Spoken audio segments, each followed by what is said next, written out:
Bom dia, meus irmãos. Saúdos mais uma vez com a graça e a paz do nosso Senhor Jesus Cristo. Vamos abrir nossas Bíblias em Provérbios. Se os irmãos têm estado conosco nesses dias, nessas palestras, já devem ter percebido a importância do livro de Provérbios para o alcance, a busca por sabedoria.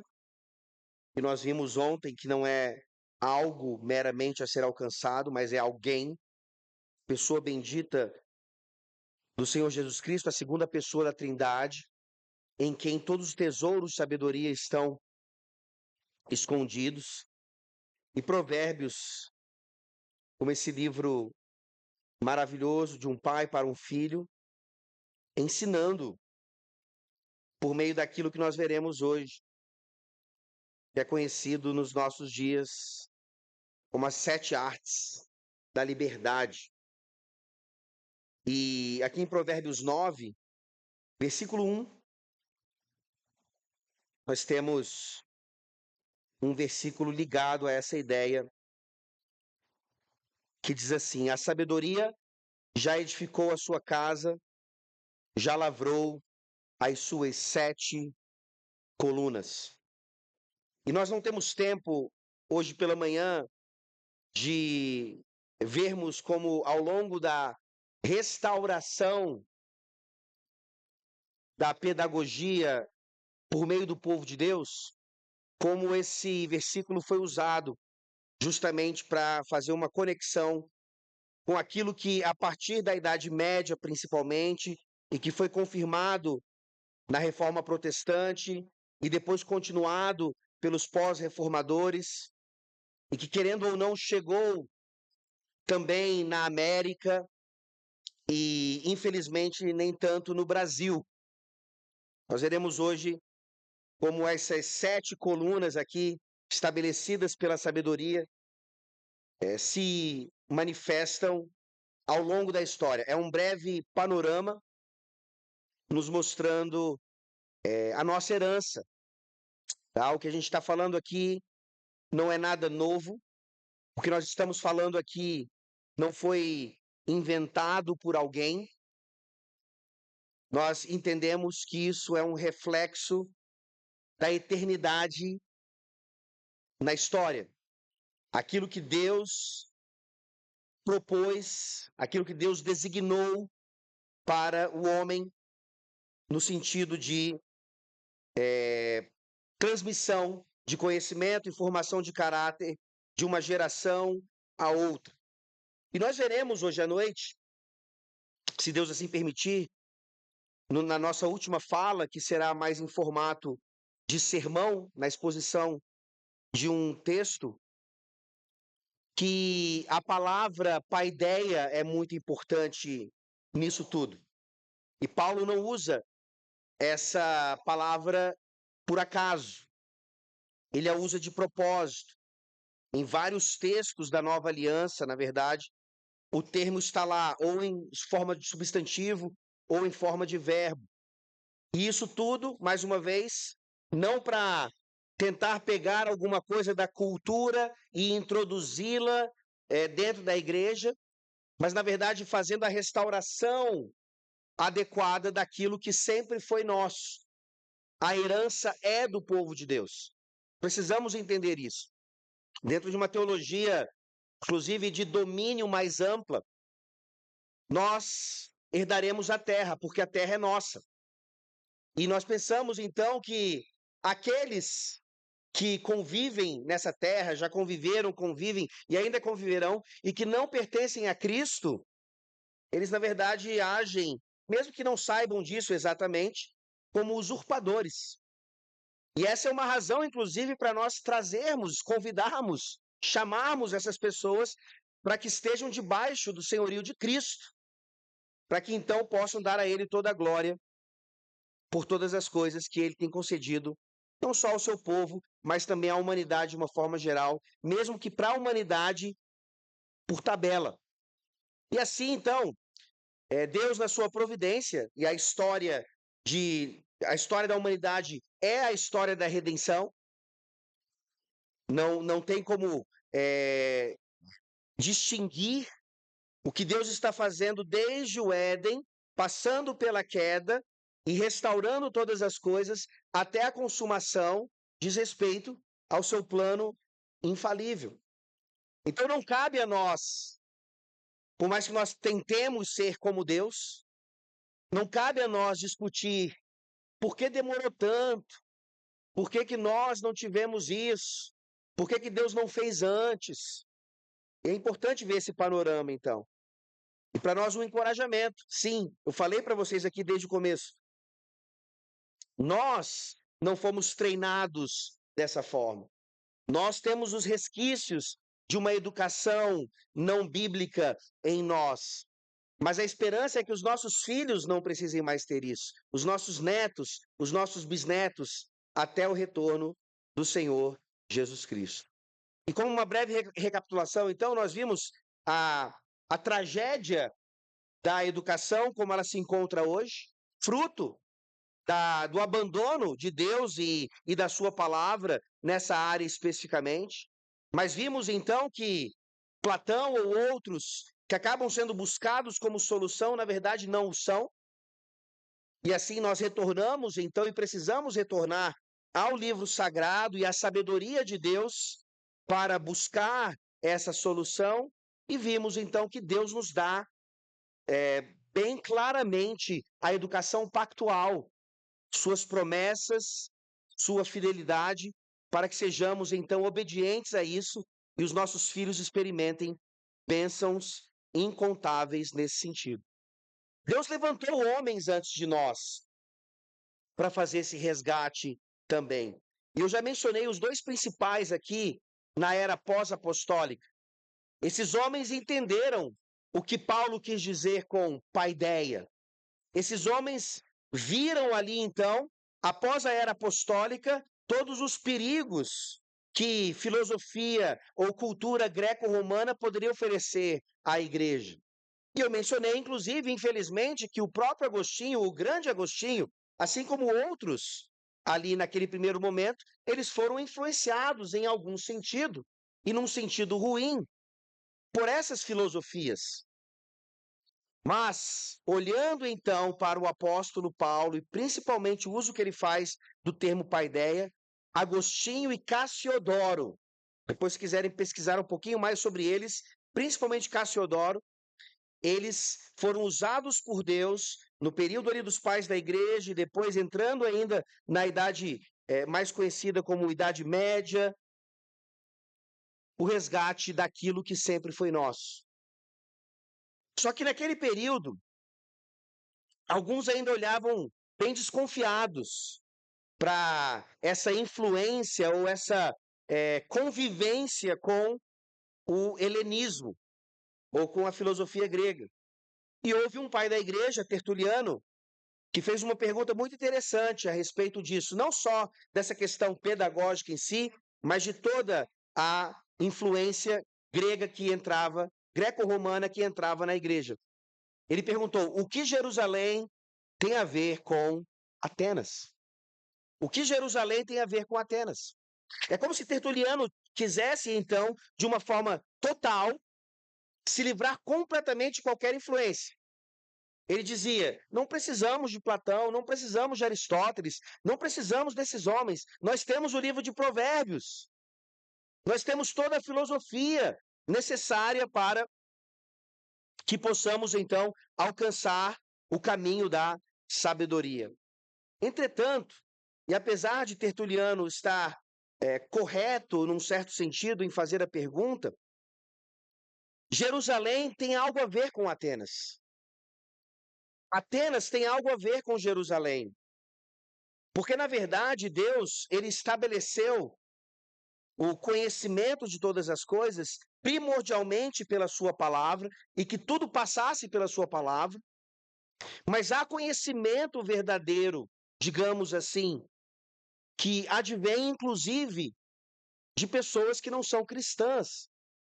Porque, afinal de contas, todo ser humano é criado à imagem e semelhança de Deus. Isso não torna o conhecimento dessas pessoas algo paralelo ou semelhante à sabedoria das Escrituras, é por isso que todos eles passam pelo filtro das Escrituras, mas nós não precisamos ter medo ou receio de lidarmos com essas questões. E a educação clássica, enquanto metodologia, ela passa por isso.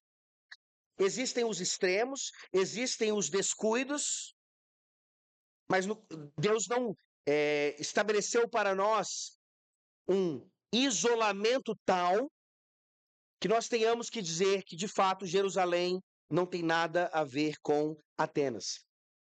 Um grande exemplo disso é você ler o discurso de Paulo ali no Areópago, quando ele claramente usa aspectos de Atenas, aspectos da filosofia grega, da poesia grega, para estabelecer, inclusive, pontos de contato e outros propósitos maiores ali. Mas Paulo não se reduz a isso, Paulo não usa isso como autoridade final, ele prega o evangelho. Ele chama aqueles filósofos ao arrependimento. Ele não está querendo simplesmente redimir a cultura, como muitos arraiais reformados hoje têm trazido como talvez a principal missão da igreja hoje, a redenção da cultura. Não é isso.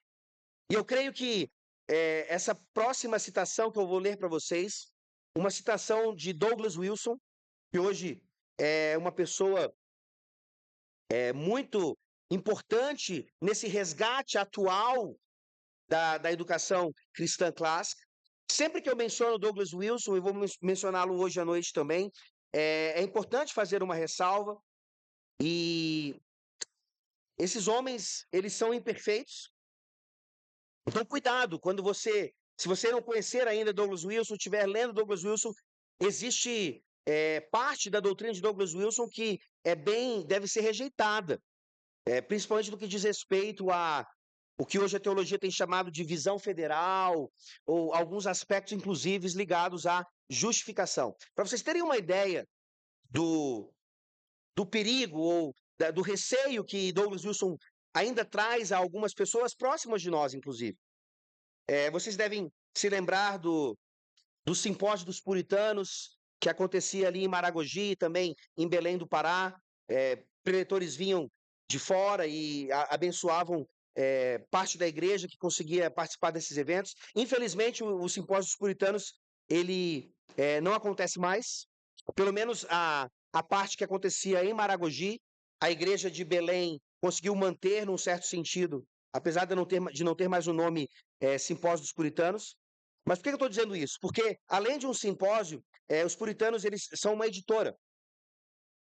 E eles sempre trabalharam junto, tanto no simpósio como na edição de livros, com a Cleary, que é uma editora da Igreja Reformada do Brasil, da IRB. E quando alguns irmãos, principalmente da IRB, quiseram lançar livros do Douglas Wilson, esses livros, talvez, não sei se alguns livros que estavam ali, os catecismos e a Confissão de Fé, sempre que esses livros eram lançados, tinha o selo da Puritanos e da Cleary. Quando eles foram lançar essa série muito boa do Douglas Wilson, Futuros Homens, O Marido Federal, vários aspectos da família, casamento, criação de filhos, essa série é excelente. Pelo menos até agora eu não consegui perceber nenhuma dessas influências ruins da teologia de Wilson nessa série. O pastor Joe Bick, se os irmãos conhecem também, muito próximo do Simpósio dos Puritanos, durante muito tempo ele veio, ele recomendou ao presbítero Manuel Canuto e à editora Puritanos que eles não publicassem o material do Douglas Wilson. Justamente por causa dessa polêmica toda que ainda existe, principalmente em alguns aspectos da soteriologia, da doutrina da salvação. Então, se você perceber, se você tiver esses livros aí, dessa série que eu mencionei, você vai ver lá só o selinho da Cleary, né? Porque a editora Os Puritanos decidiu não participar da publicação desses livros. Esse grande parênteses é para mostrar para vocês que sim, Douglas Wilson, diferentemente talvez do que Tertuliano diria, né? Douglas Wilson está tentando trazer Atenas para Jerusalém. E não. Pelo menos nessa parte aqui, nós estamos vendo esse homem e tantos outros sendo usados para o resgate verdadeiro daquilo que sempre foi nosso. Essa é a grande ideia aqui. O tesouro é nosso, a herança é nossa. Se nós a desperdiçamos num determinado momento e os ímpios, usurpadores, fizeram bom uso dela, a culpa não é dos ímpios, a culpa é nossa. Então percebam que interessante essa citação de Douglas Wilson quando ele fala: mas nós precisamos nos lembrar da analogia do apóstolo Paulo em relação à oliveira. Os ramos judaicos foram cortados da oliveira por causa de sua incredulidade, e os ramos dos gentios foram enxertados. Esse enxerto dos gregos alterou o gosto das azeitonas, mas a raiz permaneceu a mesma. Um pacto antigo com Abraão, a raiz sendo o próprio Senhor Jesus Cristo. Se estivermos entendendo o pensamento de Paulo, não devemos concluir que o enxerto dos ramos gregos na árvore tornou sua raiz grega. É maravilhoso isso. E perceba que ele está fazendo uma associação aqui àquilo que Paulo menciona em Romanos 9 a 11, sobre salvação de toda a humanidade, gentios e judeus, e ele faz uma aplicação disso exatamente nesse contexto, onde Paulo tranquilamente faz o uso de um termo, paideia, e outras questões para nos mostrar a raiz continua sendo judaica, a raiz continua sendo o pacto, a raiz continua sendo as promessas do Senhor. Mas há um enxerto, há uma inclusão, e essa inclusão é boa, inclusive no sentido de salvação daqueles que estavam fora do pacto. Uma outra palavra que pode nos ajudar a entender isso, e que muitas vezes é mal interpretada também por essa questão da ligação com a filosofia grega, é o logos joanino, o logos lá apresentado por João.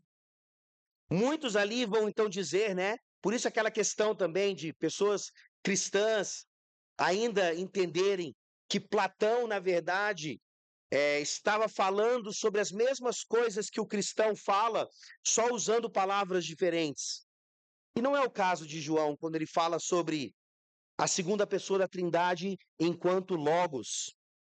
Sim, a palavra logos, o conceito logos, naquele momento em que João escreve, tinha toda uma importância, tinha toda uma compreensão, e João usa o termo de propósito, mas não como que tomando emprestado. Porque, na verdade, quando João usa o termo logos, ele está falando que quem toma emprestado é o pagão.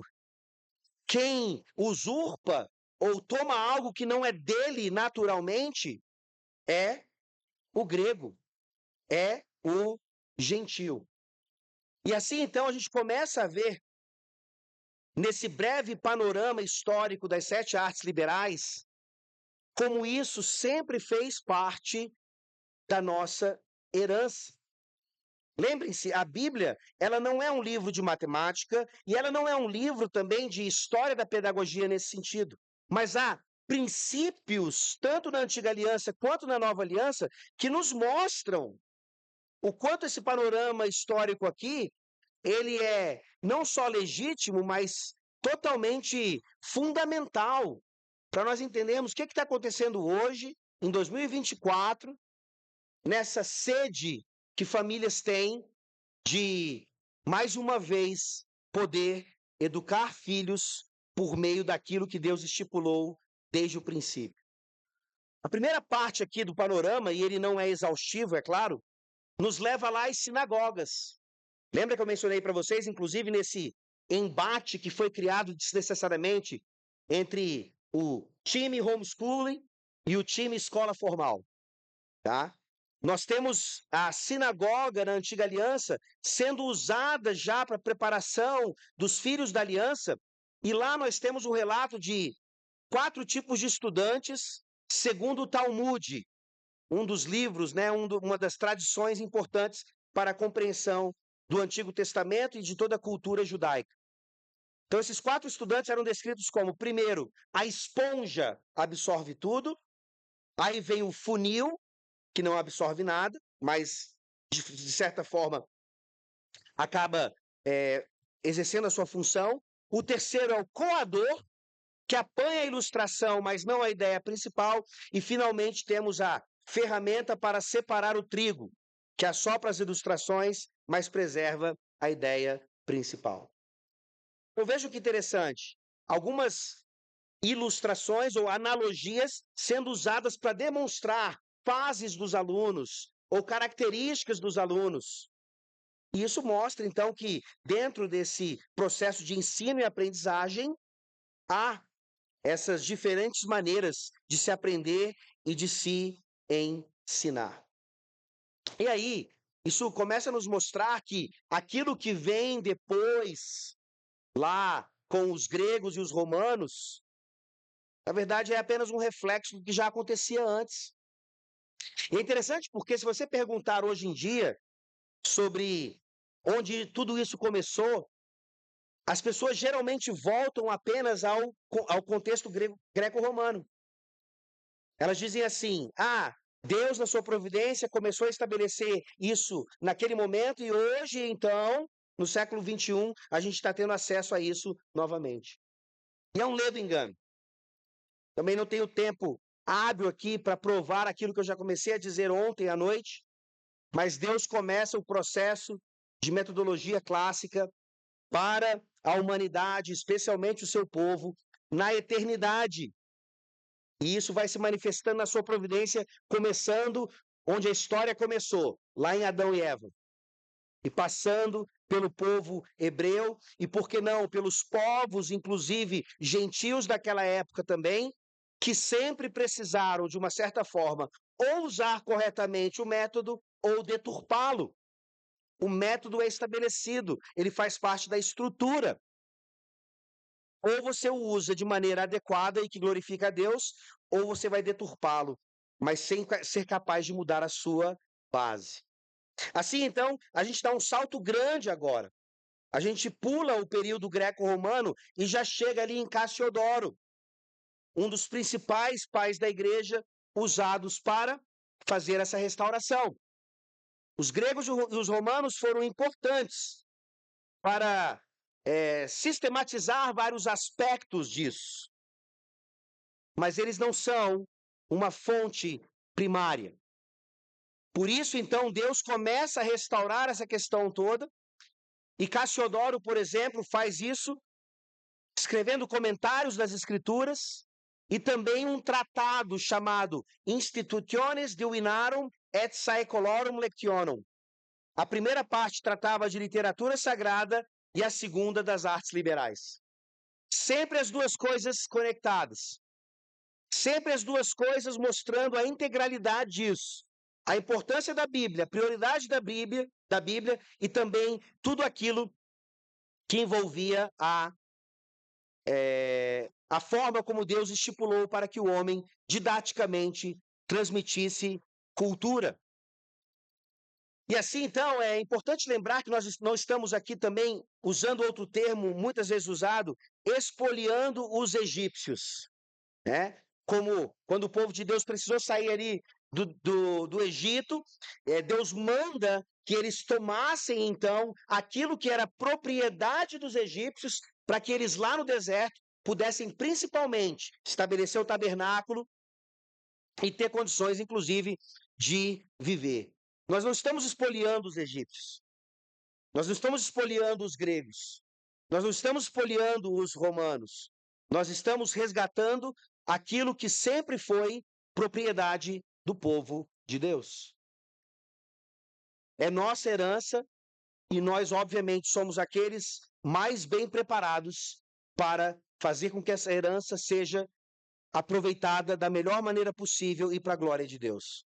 Vejam essa outra ilustração que maravilhosa, de Lubac, um autor não tão conhecido, em uma obra chamada Exegese Medieval. Ele diz assim: tudo que os escritores das artes liberais colocaram como sendo do seu próprio jardim, pode ser encontrado em grande medida nos extensos campos das Sagradas Escrituras. Elas devem ser asseguradas por raízes profundas e não por folhas que caem. Olha que maravilhoso isso.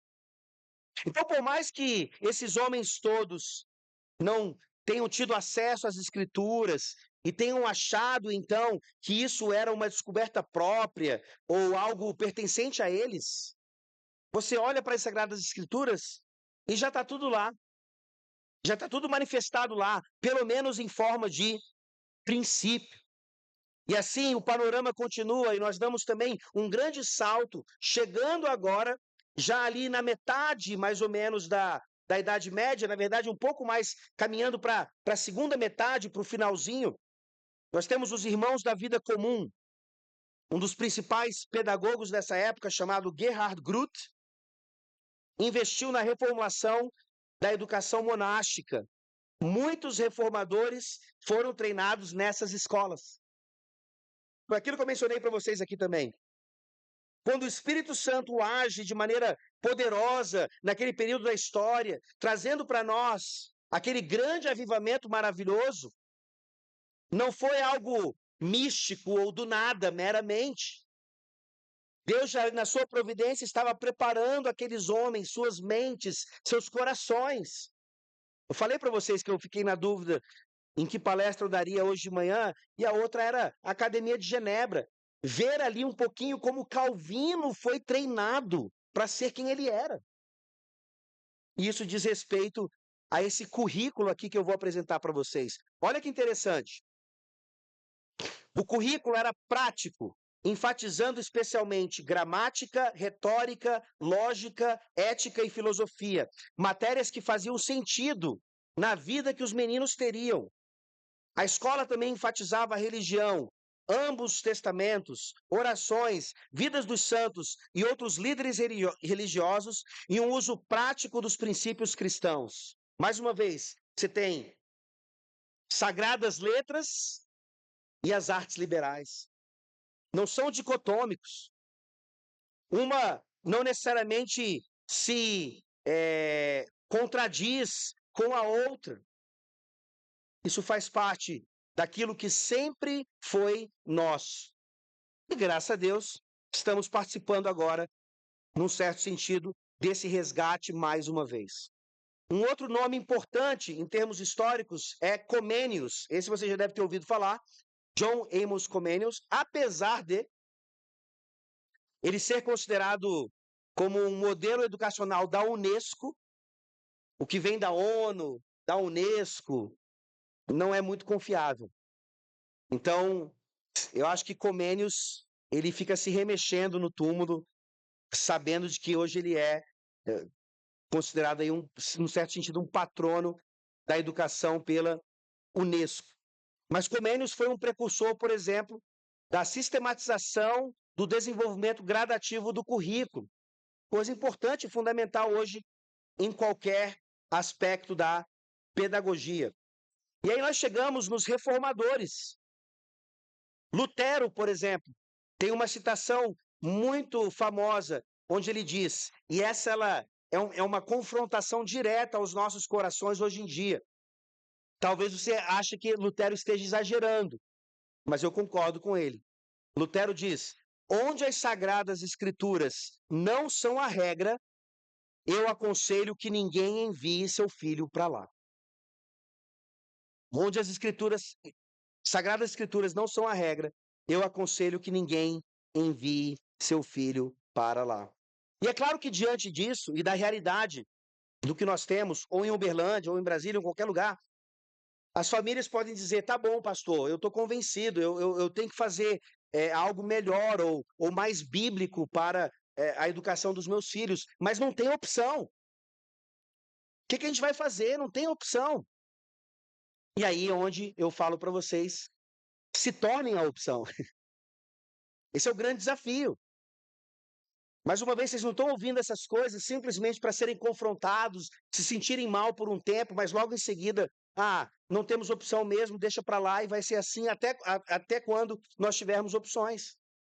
E aí você vai pegar, por exemplo, a própria história do Douglas Wilson e outras famílias na formação da Escola Logos há mais ou menos 40 anos.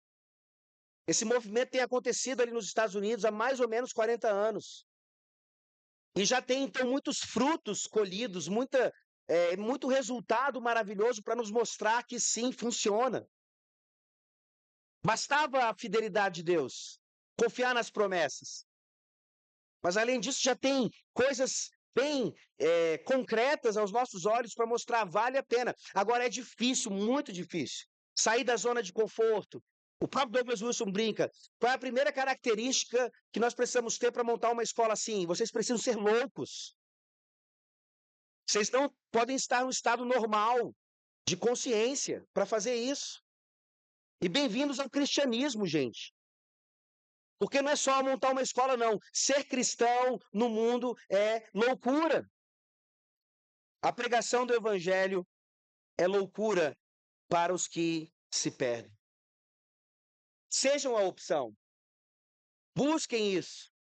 Já tem muita coisa acontecendo no Brasil. E graças a Deus já nos dá estrutura e esperança para que aqui em Uberlândia algo assim mais concreto aconteça. Confie no Senhor. Não depende de nós. Depende dele. E ele é totalmente capaz.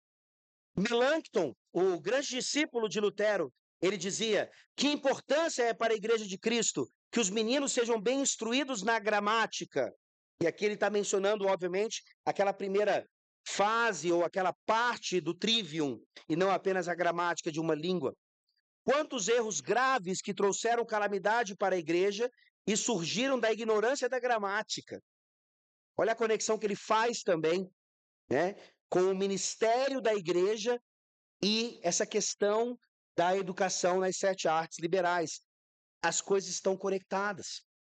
Calvino, de quem eu ia mencionar, né? Sobre quem eu ia mencionar na Academia de Genebra, fundou escolas, sim. Não foi apenas a Academia de Genebra, ele fundou pelo menos outra escola naquele contexto. E promoveu a educação ali em Genebra. Calvino, é comentado em um de seus biógrafos, passava de casa em casa em Genebra para arrecadar dinheiro. Sim, nós precisamos de mantenedores, nós precisamos de academos. Nós precisamos, se for necessário, passar de casa em casa, pedindo para que invistam em um projeto assim. Olha que legal essa citação do Christopher Dawson. Onde os calvinistas fossem, não precisa levantar a mão, eu desconfio. Vocês são calvinistas? Eu desconfio que sim. Onde os calvinistas fossem, desde a Transilvânia até Massachusetts, eles levavam com eles não apenas a Bíblia e as institutas de Calvino, mas também a gramática de latim e o estudo dos clássicos. Ou esses homens estavam muito errados e idolatravam Atenas, ou esses homens descobriram pela providência de Deus uma conexão importante, porque afinal de contas essa conexão ela é feita pelo próprio Deus. Ele não nos dá apenas os princípios gerais de pedagogia, ele nos dá inclusive a metodologia mais eficaz para que isso seja manifestado. Os puritanos fundaram Harvard, mencionei isso aqui. Os clássicos floresceram debaixo do puritanismo e começaram a se degradar com o fim do puritanismo.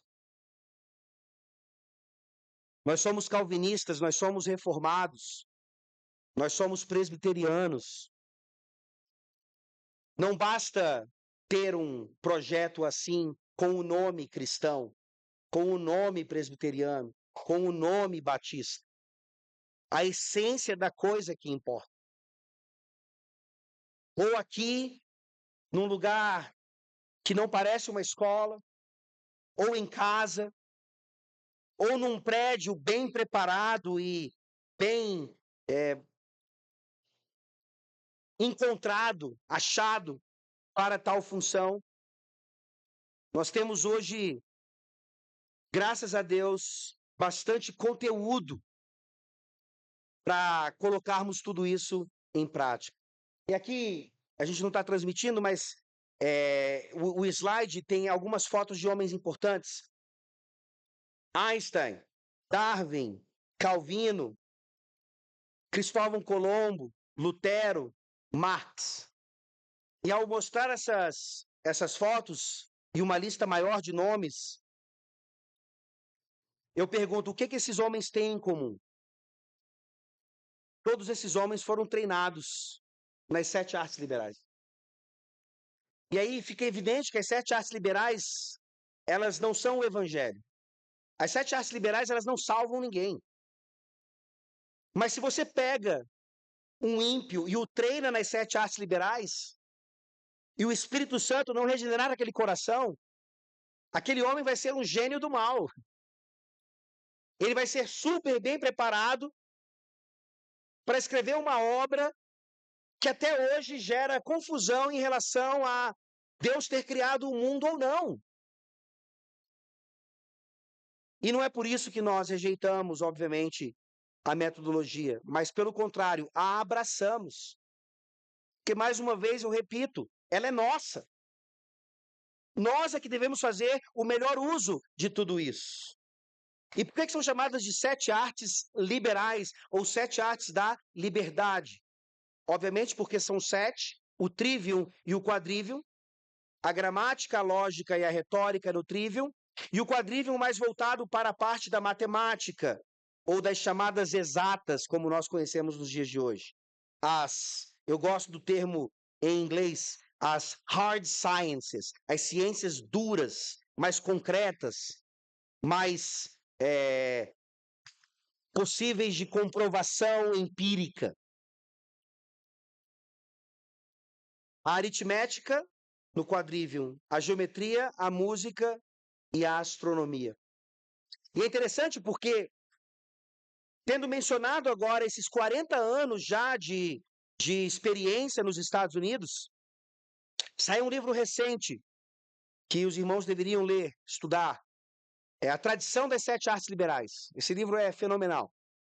É um livro escrito por 2 homens muito experientes na educação clássica.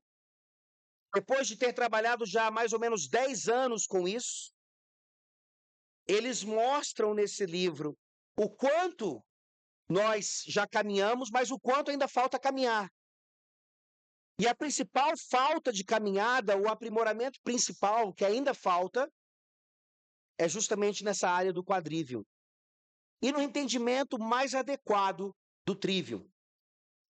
Então, só para vocês entenderem, o quadrivium, em suas 4 áreas, sendo a aritmética a representação do número e tudo aquilo que envolve isso, a geometria sendo o número no espaço, a música o número no tempo e a astronomia o número no tempo e no espaço.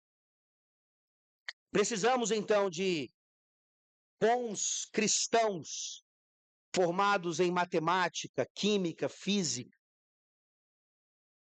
que vão nos ajudar também no resgate daquilo que já foi feito e na aplicação disso para os nossos dias hoje. Algumas diferenças interessantes daquilo que é a metodologia eterna dada por Deus a nós e essa metodologia torpe, deturpada, materialista que os homens insistem em oferecer às próximas gerações. A educação clássica resiste à especialização prematura ao treinar os alunos em um corpo de conhecimento mais amplo, para que os alunos sejam cidadãos completos. Lembra do homem renascentista? Esse era o treinamento que ele tinha. O problema é que a gente vai ver que o homem renascentista ele não tinha um propósito final daquela definição que nós vimos ontem, que era o quê? A perfeita varonilidade de Jesus Cristo. O homem renascentista era um fim em si mesmo. Ele era humanocêntrico. E isso nunca é bom De forma simples, então, enquanto a educação moderna está preocupada com a quantidade, a educação clássica está preocupada com a qualidade. Não só a interdisciplinaridade das matérias é mais natural, como eu já mencionei, mas você consegue estudar, na verdade, mais profundamente assuntos específicos do que vários assuntos de maneira superficial. E é isso que faz passar no vestibular. Saber muitas coisas superficialmente. O Enem é isso. Mas, como citando aqui minha filha mais velha, numa palestra que ela deu, num testemunho que ela deu lá no Cici, ela disse, ficou famosa por isso, não criem seus filhos para o Enem. Não criem seus filhos para o Enem. Criem seus filhos para que eles exerçam a vocação a qual eles foram chamados da maneira como Deus requer de nós, com sabedoria, com fidelidade, com todos os atributos de Cristo manifestados em nossos filhos. O fim máximo da educação cristã clássica é que os alunos conheçam a Deus, seus caminhos e seu mundo e que possam transmitir esse conhecimento a outros de forma responsável e convincente. Temos o domínio da teologia, que não se restringe à teologia, mas que domina, então, todos os outros conhecimentos. E aqui, só voltando para entender onde nós estamos hoje em dia, em 1947, por volta disso, a Dorothy Sayers, ela escreveu um artigo chamado The Lost Tools of Learning, as ferramentas perdidas da aprendizagem, num contexto ali na Grã-Bretanha, onde ela percebe o quanto a sua nação havia se desviado da metodologia de Deus. Ela não tinha tanta consciência disso, teologicamente falando, é bem verdade. Mas para muitas pessoas basta bom senso para ela poder ter escrito o que ela escreveu. E aqui ela faz um resgate, então, daquilo que hoje é mais conhecido como o trivium, ou a gramática, a lógica e a retórica. O problema de Sayers é que ela limitou isso a fases de conhecimento. E faz parte, mas não é só isso. É muito mais metodológico, é muito mais didático. Nós sabemos como usar cada uma dessas ferramentas, que não são estanques e que muitas vezes têm sido mal utilizadas, inclusive por pessoas com boa intenção, querendo fazer esse resgate. Mas essa citação de Sayers, para mim, acaba sendo o resumo da ópera. Quando ela diz, não é o grande defeito da nossa educação hoje que, apesar de sermos bem-sucedidos em ensinar as matérias aos nossos alunos, nós falhamos lamentavelmente, de uma forma geral, em ensiná-los a como pensar. Eles aprendem tudo, exceto a arte de aprender. E essa é uma grande diferença daquilo que foi mencionado, inclusive ontem, de algumas formas de se ver hoje educação clássica, ou até mesmo educação dentro do âmbito mais cristão, que acabam levando alguém, como foi mencionado ontem, a um construtivismo ao reverso. Nós treinamos os nossos filhos para serem autodidatas, não para construírem o conhecimento da maneira como eles pensam que é, ou da maneira que eles acham que é. Eles aprendem tudo exceto a arte de aprender. Aplicando isso que nós temos visto aqui nesses dias, os nossos filhos se tornam excelentes aprendizes e, por sua vez, excelentes mestres também. Porque o mestre, na verdade, é aquele que nunca deixa de aprender. Há um pensamento bem curto, mas muito interessante, que fala a respeito daquele que ensina. O que ensina, ele é um aprendiz também. Quem ensina ajuda o outro a aprender. E assim, nós entendemos que o propósito do aprendizado é reparar as ruínas de nossos primeiros pais, ao reconquistarmos o conhecimento de Deus corretamente. E a partir deste conhecimento, amá-lo mais, imitá-lo e ser como ele. Essa citação é de John Milton, falando sobre essa questão, também ali naquele período pós-reforma, quando nós vemos o quanto aqueles homens, mulheres, cristãos se dedicaram a essa área e nós precisamos aprender com o seu modelo. E eu termino com uma última citação de Douglas Wilson. E recentemente ele lançou um livro aqui no Brasil, lançou nos Estados Unidos, foi traduzido pela Monergismo e lançado com a presença dele. Ele estava aqui em São Paulo há algumas semanas. Cristandade pura e simples. Ele mesmo diz que é uma espécie de trocadilho com o livro do Lewis, Cristianismo Puro e Simples. E ele está mostrando, então, nesse termo cristandade, o que é a herança do Ocidente, principalmente, em relação a toda essa herança cristã clássica que nós recebemos pela providência de Deus. E parte disso, ele diz aqui, então procuramos o estabelecimento de uma segunda cristandade, inspirados pelo que levou para se estabelecer a primeira. A cristandade, a realidade histórica da cultura cristã, como um movimento mundial, foi criada pela conversão da cultura romana helenística ao cristianismo e sua difusão para os povos do Ocidente. Para usar minha terminologia, foi uma grande supercultura que absorveu e sobrepôs um grande número de culturas de vários graus de importância. No curso das eras, ela passou por muitas fases e influenciou o desenvolvimento de muitos povos distintos. Ela herdou o aprendizado sagrado dos hebreus e a sabedoria dos gregos e a lei dos romanos e os uniu em uma nova unidade. Ela criou novos ideais espirituais e novas filosofias e novas artes e novas instituições sociais. Porém, durante o curso de sua história, ela preservou a unidade da fé cristã e a comunidade do povo cristão.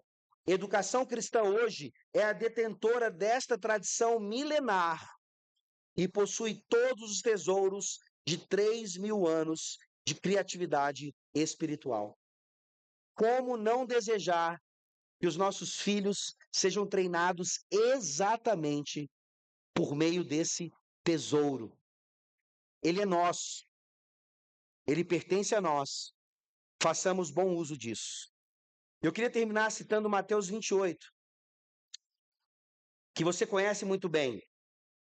A passagem que fala sobre a conhecidíssima grande comissão. E perceba como nessa grande comissão, a missão da igreja é bem clara. É o ministério da palavra e dos sacramentos.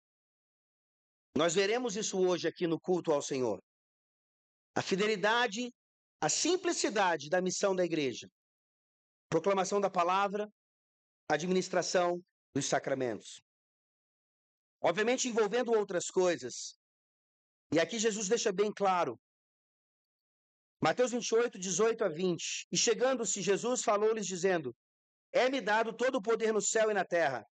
Portanto, ide, fazei discípulos de todas as nações, batizando-os em nome do Pai, do Filho e do Espírito Santo, ensinando-os a guardar todas as coisas que eu vos tenho mandado. E eis que estou convosco todos os dias, até a consumação do mundo. Amém. Onde calvinistas cristãos, missionários, plantavam uma igreja, ali geralmente florescia também uma escola. Que Deus assim nos ajude. Vamos orar. Senhor Deus Todo-Poderoso, obrigado pela tua palavra, pelo testemunho da história, daqueles que vieram antes de nós e que nos ensinam a fazer muitas coisas hoje. Ó Deus, nós temos tantos recursos, nós temos tantas oportunidades. Nos ajuda a não desperdiçarmos todas elas. nos ajuda a remir o tempo e, com a ajuda do Senhor, estabelecer projetos assim, não só para a nossa igreja em si, para o teu povo, mas para ser uma bênção, inclusive, para o mundo. É em nome de Cristo Jesus que nós oramos. Amém.